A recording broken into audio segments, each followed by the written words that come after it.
이처럼 조국 전 장관의 전략이 먹힐지는 미지수입니다. 검찰은 이와 상관없이 조 전 장관의 뇌물 혐의 입증에는 좀 자신이 있다는 분위기인 것 같은데요. 그 첫 단추는 바로 저희 뉴스탑10이 뽑은 1위 이 얘기입니다. 유급한 조 전 장관의 딸 조민 씨를 위해서 6번에 걸쳐 무려 1,200만 원을 준 딸 장학금에 검찰은 집중하고 있습니다. 그분으로서는 자신의 선친께서 돌아가셔서 선친의 뜻을 기리기 위해서 사적으로 만든 장학금이다라는 것을 이번에 알게 되었습니다. 성적과 관계없는 장학금이라는 것이었습니다. 확인해 보니까 낙제를 해서 저희 아이가 학교를 그만두려고 했기 때문에 격려 차원에서 줬다라고 그분이 말씀하시고 계신 걸 제가 보았습니다. 애초에 받지 않도록 했어야겠구나라는 생각을 지금도 후회를 합니다. 이 주제는 바로 본론으로 가볼게요. 위원장. 네.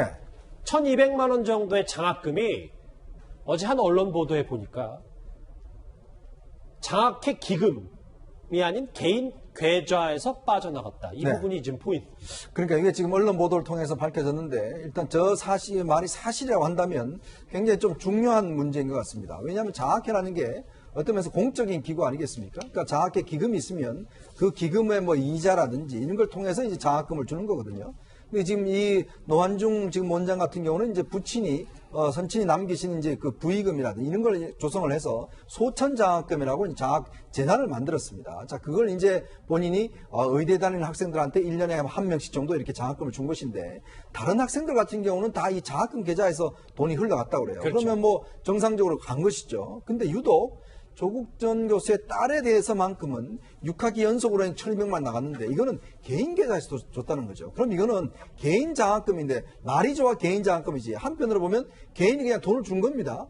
그러면 이게 어떤 검찰에서 보기에는 이게 뭔가 목적을 가지고 준 게 아니냐. 사실은 이 돈은 조국 전 장관이 서울대 교수 시절 즉 2016년부터 시작해서 민정수석이 있던 시절까지 준 거예요. 그러니까 어떤 면에서 보면 이 정권 들어와서 준 건 아니고 그 이전부터 준 것인데 한편으로 보면 이제 보험의 성격이 있지 않는가라고 검찰은 보는 것이죠. 왜냐 당시에도 조국 전 교수는 이제 당시 새정치민주연합에 상당히 이제 그 중요한 직책을 맡고 있었고 또 정권 그걸 이제 가져서는 그때부터는 민정수석을 했기 때문에 예. 뭔가 개인의 어떤 이득을 노리고 조국 교수 딸한테 장학금을 준 게 아니냐. 바로 이 점 때문에 지금 노한중 교수를 잇따라서 검찰이 소환 조사를 한 것 같습니다. 화면 저하고 같이 보실게요. 화면에 잘 구현이 돼 있어요. 그러니까 여기 계좌에는 일반 보통 학생들은 그냥 장학기금에서 주는 건데 이 돈이 떨어졌더라고요. 알고 봤더니. 그래서 개인 계좌, 그것도 유급을 거듭한 조민 씨에게 1,200만 원을 줬다. 구장차장. 네. 노한중 원장은 그럼 왜 그랬을까요? 네. 그러니까 만약에 저 부분은 검찰 수사를 통해서 명백하게 좀 밝혀질 필요가 있는 거지요. 장학회 계좌를 통해서 준 것은 말 그대로 이제 공적인 장학금을 준 것으로 볼 수가 있지만 노한중 그 병원장의 어떤 개인 계좌에서 이 조국 전 장관의 딸 조민 씨에게 직접 만약에 이 자금, 그 장학금 명목으로 집행이 됐다 하더라도 장학회 계좌를 통하지 않고 갔다라면 이것은 그 상식적이지 않고 일반적이지 않은 장학금으로 볼 수 있거든요. 예. 그러니까 지금 이 보도에서 이걸 뇌물로 볼 수 있다라고 얘기하는 것도 장학회를 통했다라면 공적 장학금이라고 볼 수 있지만 개인이 줬다라면 이건 뭔가 다른 의도가 담긴 돈이 아니냐. 그래서 이 돈의 흐름에 대해서는 이 분명하게 검찰이 수사를 통해서 밝혀내야 그 돈의 성격을 좀 규정할 수 있지 않을까 하는 생각이 듭니다. 이래서 지금 조국 그 당시 민정수석이 사용했던 개인 폰이라고 하더라도 휴대전화가 중요한 거예요. 이런 거에서 어떤 대가 관계를 입증하는 데 있어서 서로 노한중 교수하고 서로 통화한 게 있다라고 하면 굉장히 그 의심의 폭이 넓어지는 거잖아요. 그러니까 이제 좀 뭐 조국 교수가 그때 그 장관 후보 때 아니죠. 민정수석 할 때 한국당 이만희 의원이 그럼 검찰에서 그 휴대전화 필요하다 그러면 제출할 거냐? 수석은 이미 제출할 거냐? 그러니까 필요하다 그러면 저는 언제든지 제출할 겁니다 하고 얘기를 했어요. 그래서 어제 그 이미 제출을 했는지 상당히 궁금한데 했을 리가 만무죠. 제출 거부를 한 사람이.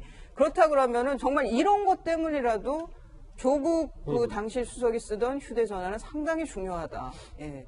이렇게 장학금을 개인 돈으로 줬다면 결국 이 부산의료원장이 되는데 노한중 원장에게 조 전 장관이 인사 영향을 끼쳤냐 안 끼쳤냐 뭐 이 부분이 지금 계속 그 뇌물죄의 연결고리가 될 텐데 윤정훈 교수님. 저 화면 보시면 조금 전에 조 전 장관 변호인이 이런 얘기를 했어요. 명예를 훼손하고 유죄의 심증을 유포하는 것.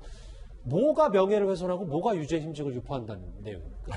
그러니까 이제 그 소천장학금 얘기는 지금 와서 이제 엊그저께 이제 언론 보도 때문에 또 예. 논란이 되고 있는데 이미 8월 22일 날 노한준 교수가 입장문을 통해서 밝힌 바가 있어요. 이 장학금은 뭐 성적이나 봉사 점수 따져서 주는 공식 장학금이 아니고 본인이 이제 개인적으로 조성한 개인 장학금이다. 어허. 그리고 그거를 부산의대 발전재단을 통해서 지급을 한 거다. 예. 그리고 그때 보도 자료 내면서 냈던 해명에 보면 그 장학생 선발 후에 재원이 줄어들어서 개인 돈으로 줬는데 그게 조국 딸 이외에도 또 다른 사람도 있다. 이렇게 이제 노 교수가 얘기를 하고 있거든요.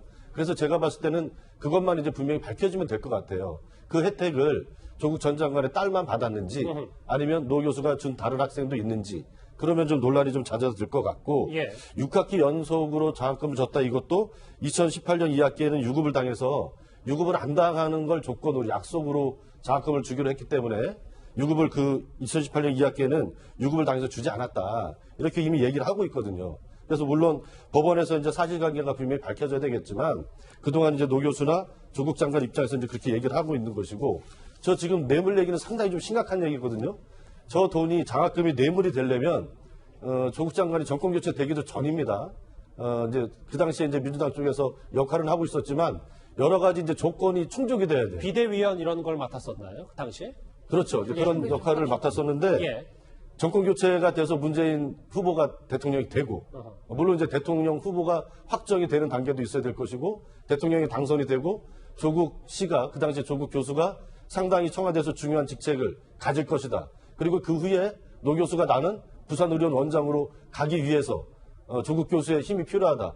이런 여러 가지 전제 조건들이 다 충족이 돼야 뇌물죄가 형성되는 거거든요. 알겠습니다. 그런 것들이 지금 불명확한 상태에서 뇌물 혐의로 이렇게 보도가 나오니까 조국 전 장관 입장에서는 강력하게 반발하지 않을 수가 없는 거죠. 그런데 일단 해당 보도에서는 딸 조민 씨에게만 노한준 교수의 개인 돈으로 장학금이 지급됐다라는 얘기도 나왔기 때문에 분명히 이 부분도 합리적 의심을 가져볼 수는 있을 것 같아요. 그러니까 이제 8월 예. 22일 날 노 교수가 얘기한 거랑 사실이 좀 다르거든요. 알겠습니다. 그게 이미 검찰 조사에서 좀 수사가 됐을 것 같은데 명백하게 좀 팩트가 보도가 됐으면 좋겠습니다.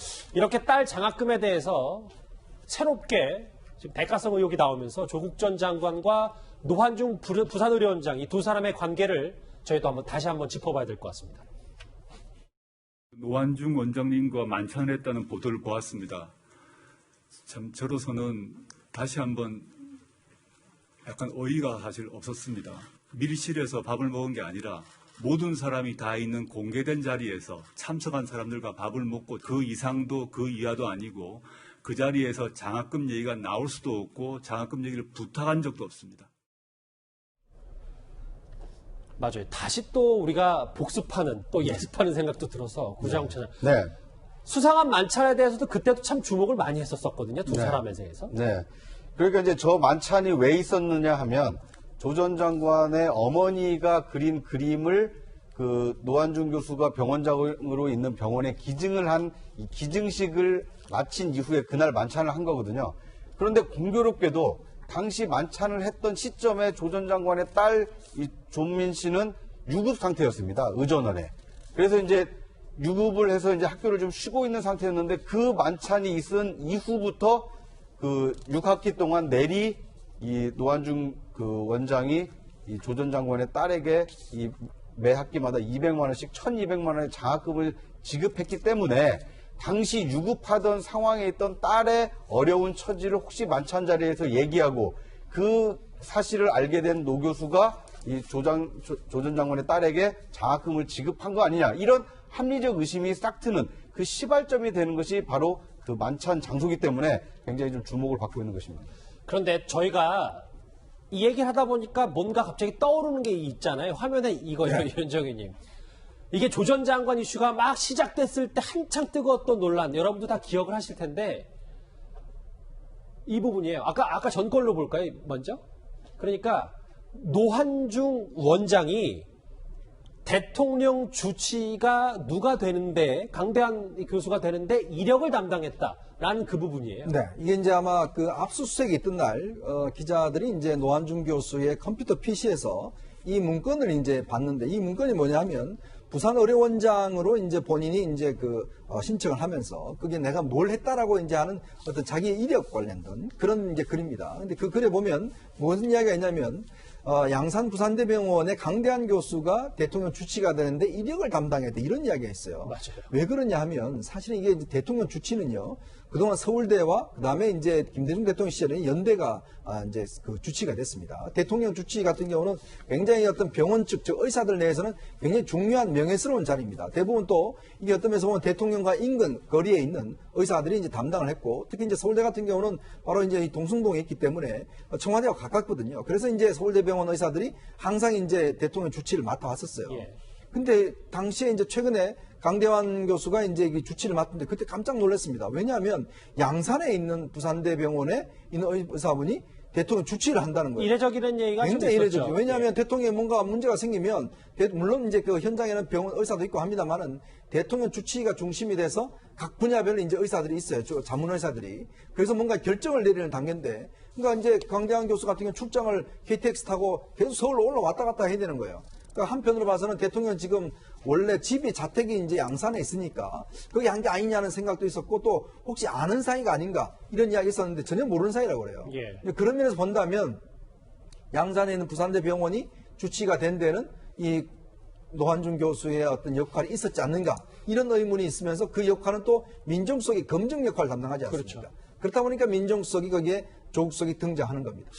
개인 돈으로 장학금을 줬다는 정황 그리고 당시 석 달 전에 저 내용과 합쳐지면 뭔가 조금 의심스러운 정황도 분명히 있는데요. 검찰이 이것도 당연히 들여다보고 있겠죠. 그리고 조국 전 장관 뇌물 혐의를 밝힐 또 다른 줄기 하나가 있습니다. 바로 차명거래 의혹도 검찰은 동시에 살피고 있습니다. 화면을 볼게요. 이수희 변호사님. 네. 이 청와대 인근 현금 인출기에서 뭐 수천만 원을 부인에게 보냈다는 건 조국 전 장관이 인정을 했어요. 그리고 새롭게 나온 얘기는 남편이 건넨 돈 주식 사는데 썼다. 그런데 그 돈을 받아서 주식을 산 건 맞지만 그 돈을 남편은 모르는 일이다라고 하고 얘기하고 있습니다. 이게 이제 작년 1월 달 일인데 그 지금 5천만 원을 청와대 경내에 있는 ATM기에서 이제 이체를 했다는 수에 나눠서 근데 그 중에서 5천만 원 간 중에서 4천만 원으로 WFM 주식을 당시 시가보다 2천 원 싸게 샀다.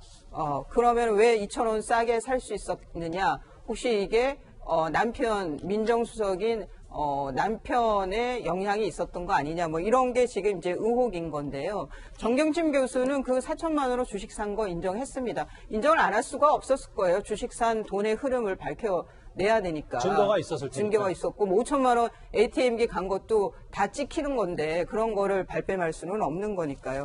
근데 이제 다만 정경심 교수는 계속 남편은 모르는 일이라고 일관할 거고 조국 그 교수도 나는 그거 돈 붙여달라고 해서 그냥 붙여준 거지 이렇게 주식 사는지는 몰랐다라고 아마 법정 가서도 계속 두 부부는 같은 말을 할 겁니다. 몰랐다를. 근데 잠시만요, 이수빈. 근데 저런 전략은 결국 나중에 좀 한계가 있지 않습니까? 아니 몰랐다고 하지. 그러니까 이 형사 사건은 알았다는 입증 책임은 검찰이 있는 거예요. 조국 교수 당시 민정수석이 5천만 원 보낼 때 그걸 WFM 주식 살 돈이 용도라는 걸 알았다는 걸 입증해야 되는데 그게 만만치는 않은 거죠. 그러니까 그런 걸 다 알기 때문에 계속 부부 모두 모르는 일이었다라고 할 거고 그 진술은 저는 바뀔 가능성은 거의 없지 않을까. 그러니까 저런 알고 보냈다라는 거는 상식적으로 생각하면 부부의 진술이 납득이 안 가지만 뭐 상식이 아니라 증거로 유죄를 받아내야 되는 게 형사 법정이기 때문에 검찰 입장에서는 저걸 알았다라는 걸 어떻게 그 증거를 댈지 참 상당히 어려운 증거가 될 거예요. 좀 더 들어가 보면 차명 계좌가 있는 것 자체도 몰랐다고 할 거고 당연히 그냥 돈은 알아서 보내준 거고 그 돈이 어디에 쓰였는지 전혀 모르고 부인도 썼다는 건 주식을 샀다는 건 하지만 남편은 몰랐다는 거를 계속 강조하면 네. 한계가 아니라 검찰 입장에서도 사실 핵심 증거가 없으면 어쩔 수 없다. 그렇죠. 그건 이제 심증은 있는데 물증은 없다는 경우가 이제 이런 경우가 되는 거죠. 글쎄요. 오히려 그래서 차명 계좌는 부분은 좀 검찰이 입증이 정말 어려운 부분이고 오히려 아까 말씀드렸던 딸의 장학금 부분이 좀 더 간명하지 않냐라는 분석까지 나오는데요. 때문에 저희가 연이어서 짚어보듯이 조국 전 장관에 대한 구속영장 청구 이렇게 핵심 의혹이 더 쌓여가고 있기 때문에 구속영장 청구가 앞으로 핵심이 될 것으로 보입니다. 부장님 죄송해요. 뭐 기권을 행사하면서 하는 걸 보면은 수사 방향이 어디로 어떻게 될지는 모르겠습니다. 물론 저도 맨 처음 기소할 때의 정경심 교수 공소장 내용을 보면은 아마 가족을 전부할 수는 없을 것이다라고 했는데 마지막 정경심 교수를 기소한 14가지를 보면은 굉장히 배제할 수 없다. 그렇게 저는 생각합니다.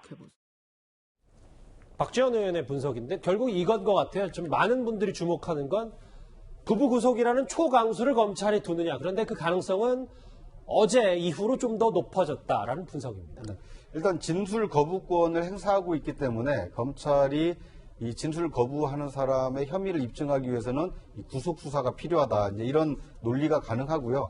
만약에 검찰이 그 사전 구속영장을 청구해서 이 법원이 영장을 발부한다라면 이제 구속이 될 수도 있겠지만 지금까지 나타난 이 범죄 혐의, 어떤 그 구체적인 범죄 혐의가 지금 조 전 장관은 아직 그 명시가 안 되고 있거든요. 정황 증거는 많이 있지만 이것을 진짜 인신 구속을 해서 더 추가로 수사해야 될 만한 중대한 범죄냐. 그래서 지금 오늘 나온 여러 가지 얘기 중에 만약에 이 뇌물죄가 성립할 수 있다라는 것이 상당히 좀 신빙성 있게 그 뭐 진술이나 증거가 있었다라면 검찰이 이제 자신감을 가지고 구속영장을 청구하겠지만 만약에 뭐 그런 물증 없이 정황만으로 과연 구속영장을 청구할 수 있겠느냐 이런 회의적인 시각이 있는 것도 사실입니다. 하나 더요. 그러니까 표면적으로는 어제 진술 거부권 행사가 네. 조 전 장관 구속 수사의 당위성을 더 커지게 할 수는 있다는 말씀이신 거죠? 그렇습니다. 그러니까 앞서 이수희 변호사께서 말씀하신 대로 지금 사모펀드를 주식을 사는데 이 차명 거래를 했을 때 조 전 장관이 어떤 역할을 했느냐가 상당히 좀 중요한 그 혐의 아닙니까? 그런데 이것을 검찰이 입증을 하려면 휴대전화라든지 이런 것을 확보를 해서 디지털 포렌식을 통해서 이 돈을 보내기 전후에 어떤 대화를 부부가 나눴는지 이것을 확인해야만 이것을 혐의를 입증할 수가 있거든요.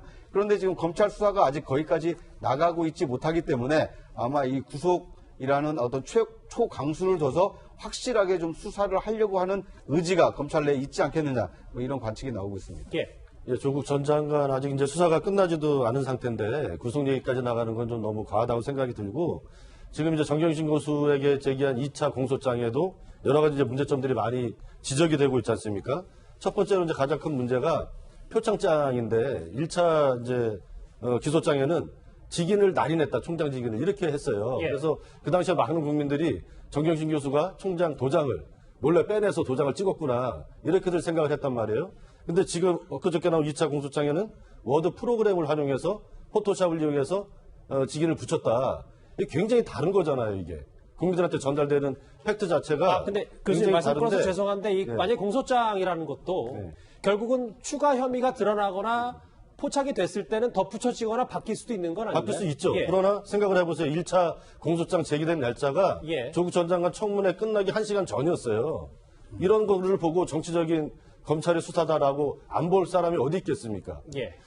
그러니까 윤정근 피의자가 법정에서 아까도 앞에서 말씀하셨지만 입장을 바꾸는 것, 요번에 진술 거부를 하고 나중에 입장을 바꾸는 건 큰 문제처럼 지적을 하시면서 검찰이 1차 조서와 공소장과 2차 공소장에서 완전히 다른 팩트로 이렇게 얘기하는 거는 더 큰 문제죠. 수사기관에서 공소장을 바꾸는 것은 그런 문제점도 공정하게 지적이 돼야 된다고 봅니다. 네, 그러니까 이 뭐 구속이 유죄라고 볼 수는 없습니다. 그러니까 구속이 됐다 하더라도 이 재판을 통해서 충분히 이렇게 무죄로 나올 수 있는 것을 염두에 둘 필요는 있는데 지금 윤정근 교수께서 이렇게 지적한 것처럼 검찰이 처음 얘기한 것과 이 나중 공소장이 달라진 것. 그런데 지금 이 정경심 교수가 받고 있는 혐의는 과연 표창장을 학교가 정상적으로 발부했느냐 아니면 누군가가 위의 변조해서 이 없는 것을 만들어낸 것이냐 이것이 사실 본질적인 문제지 위조 방법이 문제가 그렇죠. 아니라요. 총장 직인을 날인했느냐 아니면 무슨 워드 프로세스로 만들었느냐 그러니까 이것은 약간 지엽적인 문제가 될 수 있기 때문에 사실 뭐 검찰의 수사가 처음에 미진했다 이런 지적은 가능하지만 과연 없는 일을 검찰이 그런 무리하게 만들어내서 기소한 거냐. 이것은 또 뭐 그렇게 보기는 좀 어려운 대목이 있기 때문에 뭐 논란의 여지는 있겠지만 이것이 검찰 수사가 잘못됐다 이렇게 얘기하는 것은 좀 너무 과한 해석이 아닌가 하는 생각이 듭니다. 잠시만요. 갑자기 좀 불이 붙은 것 같으세요. 짧게 한마디 할게요. 윤정호 교수님 짧게요. 예. 하실 말씀 없으셨어요? 아니, 앞에서 먼저. 손을 드셔서 발언 기회를 달라는 걸 아는데 그게 아니죠. 이수희 변호사님 짧게요. 예, 알겠습니다. 그러니까 1차 공소장의 경우에는 공소시효가 이틀 남겨있는, 그러니까 하루 남겨져 있는 상황에서 기소를 한 거기 때문에 공소시효가 지나버리면 그걸 기소를 못하니까 그런 상황에서 한계에 있는 상황에서 정경심 교수를 아예 조사도 못하고 기소를 한 거거든요. 그러면서 다만 동양대 총장께서 나는 그런 직인을 날인해 준 적이 없다라는 거 했기 때문에 혹시 직인이 낙인된 뭐 이런 걸로 이제 기소가 된 건데 그 범죄 행위가 좀 나중에 조사를 통해서 밝혀져서 그걸로 정정해서 그 공소장을 다시 수정한 걸 두고 그걸 가지고 글쎄요. 그런 한계에서 공소시효 때문에 어쩔 수 없이 하게 된 그 비판 기소를 가지고 이걸 정치적 의도가 있었다라고 모든 공소 사실에 대해서 폄훼하는 것은 적절치 않다고 보입니다. 이제 정말 죄송한데 아주 짧게 좀 부탁드릴게요. 예. 제가 이제 검찰 수사의 모든 내용이 문제가 있다라고 얘기하는 건 절대 아니고요. 예. 검찰에서 공소장을 냈을 때는 상당한 수사를 통해서 이제 증거를 가지고 냈겠죠. 그러나 검찰 공소장이 다 절대선이고 진실만은 아니다. 그동안 우리가 봤겠지만 수많은 검찰이 구속 기소했던 사건들이 최종적으로 법원에 가서 무죄로 판결난 사건들이 굉장히 많지 않습니까? 근데 왜 정경심 교수 이 공소장은 마치 전체가 다 진실인 것처럼 가정하고 얘기하는 것은 좀 곤란하다 이런 얘기를 말씀을 드리는 겁니다. 각기 다른 의견 전문가들의 얘기 쭉 들었고요. 저희가 좀 더 속도를 내서 다음 주에 넘어가 보겠습니다. 같이 확인해 봅니다.